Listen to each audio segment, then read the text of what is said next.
ये कहानी एक पुराने गांव की है जहां एक वीरान और डरावना कब्रिस्तान था। लोगों का कहना था कि उस कब्रिस्तान में एक अंधा भूत रहता है जो रात के समय घूमता है। उसके पास न आंखें हैं और न देखने की शक्ति, लेकिन उसकी उपस्थिति से ही लोग खौफ खाते थे। रात के अंधेरे में उसे महसूस किया जा सकता था, उसकी धीमी खिसकती चाल और उसकी भारी सांसों की आवाज। गांव में किसी ने भी उसे नहीं देखा, लेकिन कई लोगों ने उसकी कहानियां सुनी थीं। लोग कहते थे कि वह अंधा भूत उन लोगों का पीछा करता है जो उसकी कब्र के पास ज्यादा देर रुकते हैं। जिन लोगों ने उस कब्रिस्तान में कदम रखा वे या तो वापस नहीं लौटे, या अगर लौटे भी तो पागलपन की हालत में। गांव में रोहित नाम का एक युवक रहता था जो निडर और साहसी था। वह भूत प्रेत की कहानियों पर यकीन नहीं करता था और हमेशा अपने दोस्तों से कहता था कि ये सब बस अफवाहें हैं। रोहित ने कई बार गांव वालों को चुनौती दी थी कि वह एक रात कब्रिस्तान में बिताकर आएगा और इस अंधे भूत का सच जानकर ही रहेगा। रोहित के दोस्तों ने उसे इस खतरनाक फैसले से रोकने की कोशिश की, लेकिन उसकी जिज्ञासा उसे उस कब्रिस्तान की ओर खींच रही थी। आखिरकार एक चांदनी रात को, जब पूरे गांव में सन्नाटा पसरा था, रोहित ने अपने साहस के साथ कब्रिस्तान में कदम रखा। कब्रिस्तान का माहौल बेहद सर्द और डरावना था। वहां की हवा में एक अजीब सी ठंडक और रहस्यमयी गंध थी, जैसे वहां कई बरसों से हवा ठहर सी गई हो। रोहित के कदम जैसे ही कब्रिस्तान की सीमा में आए, उसे एक अजीब सी घुटन महसूस हुई। वह अपनी टॉर्च की रोशनी से कब्रों को देखता हुआ आगे बढ़ रहा था। अचानक उसे एक कब्र के पास कुछ अजीब से निशान दिखाई दिए, जैसे कोई खरोंचों से कुछ संकेत देने की कोशिश कर रहा हो। रोहित ने उन निशानों को ध्यान से देखा, लेकिन कुछ समझ नहीं पाया। जैसे जैसे वह कब्रिस्तान के भीतर गहराई में जा रहा था, उसे महसूस हो रहा था कि कोई उसका पीछा कर रहा है। हर कदम पर उसे अपनी पीठ के पीछे एक अजीब सी सिहरन और ठंडक महसूस हो रही थी। अचानक एक भारी सांस की आवाज ने उसकी हिम्मत को चकनाचूर कर दिया। रोहित ने तुरंत अपनी टॉर्च को पीछे घुमाया, लेकिन वहां कोई नहीं था। उसे लगा कि उसकी कल्पना उसे छल रही है, लेकिन तभी उसे दूर से किसी के खिसकते हुए कदमों की धीमी धीमी आवाज सुनाई दी। रोहित ने हिम्मत बांधकर आवाज की दिशा में चलना शुरू किया। जैसे ही वह आवाज के पास पहुंचा, उसने देखा कि एक बूढ़ा आदमी वहां खड़ा था। उसकी आंखें बंद थीं और वह अजीब तरह से हवा में हाथ चला रहा था, जैसे कि किसी को खोज रहा हो। रोहित ने डरते हुए उससे पूछा, कौन हो तुम?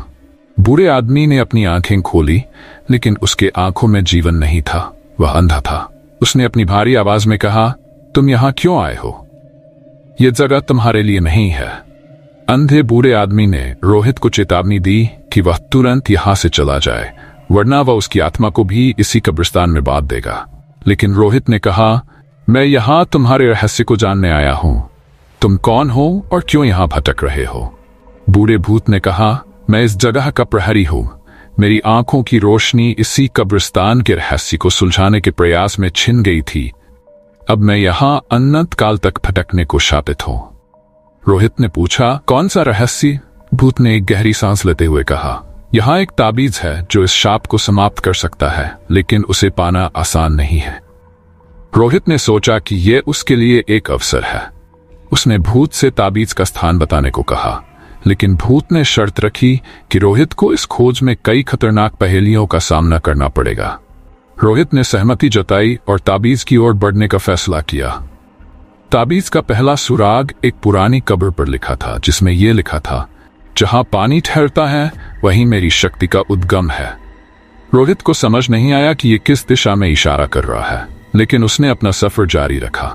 कब्रिस्तान के एक कोने में एक पुराना सूखा हुआ कुआं था। रोहित को लगा कि यह सुराग इसी कुएं की ओर इशारा कर रहा था। जैसे ही वह कुएं के पास पहुंचा, उसे कुएं से एक डरावनी फुसफुसाहट सुनाई दी, तुम गलत दिशा में हो।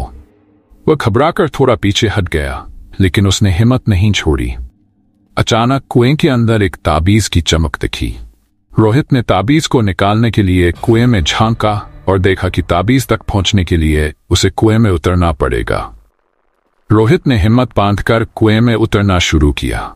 जैसे जैसे वह नीचे उतरता गया, अंधेरा और भी गहरा होता गया। अचानक उसने महसूस किया कि उसके हाथ पर किसी का स्पर्श हो रहा है। वह घबरा गया और नीचे झांका, लेकिन वहां कुछ नहीं था। उसे हर तरफ से आत्माओं की धीमी सिसकियां सुनाई देने लगीं। अचानक कुएं की दीवार पर कुछ चमकता हुआ दिखाई दिया। वह वही ताबीज था। रोहित ने जल्दी से ताबीज को पकड़ लिया और जैसे ही उसने उसे अपने हाथ में लिया, कुएं के अंदर की सारी आवाजें बंद हो गई। वह किसी तरह खुद को बाहर निकालने में कामयाब रहा। ताबीज को पाकर रोहित को ऐसा लगा जैसे कोई शक्ति उसके अंदर आ गई हो। वह जानता था कि यह ताबीज उसे उस अंधे भूत से बचाने में सहायक होगा।